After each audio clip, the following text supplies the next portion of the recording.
ভাইরে ভাই, তো বর্তমান যে গরম পড়ছে এই গরমের মধ্যে কিন্তু আমরা অনেক সময় বাজার থেকে এইরকম ম্যাঙ্গো জুস, অরেঞ্জ জুস কিন্তু আমরা কিনে খাই, বা আমাকে ছোট প্লান থাকলে আমরা তাগরেও কিনে দিই। এগুলা খায় কিন্তু মানুষের ক্ষতি হইবার পারে, ভয়ঙ্কর কোনো রোগ হইবার পারে।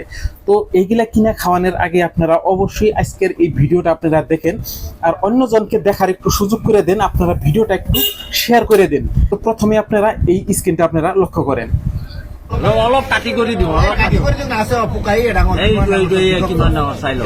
এয়া চাওক, এয়া আমাৰ কোম্পানীটো ইমান ঘাটিয়া কোম্পানী, সৰু নহয়। তো ভাই দেখুন, এগুলা যে এটা ফালবান হয়েছে, কিন্তু এটার ভিতরে কিন্তু কিছু কালা কালা কিছু মানে ছ্যাঙ্গার মতন কিছুমান বস্তু দেখা যাবে নিচে।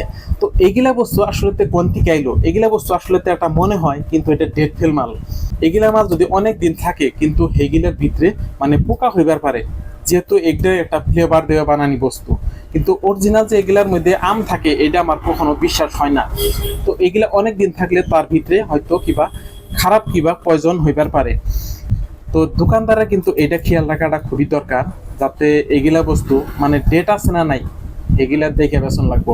আর যখন কাস্টমার কিনে নেয়, কাস্টমারও কিন্তু একটা সতর্ক থাকা দরকার যে আমরা বলতে যে কিনে খাইতেছি তো এগুলা আসলে ডেট আছে না নাই, তো এগুলা আমাকে আসলে জানাটা খুব দরকার।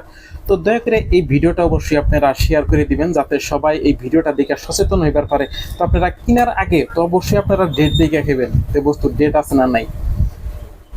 তো যদি ভিডিওটা ভালো লাগে তাহলে একটা লাইক করে শেয়ার করে দিবেন, আর পরবর্তী ভিডিও দেখার জন্য পেজটাকে ফলো করে রাখবেন। ধন্যবাদ।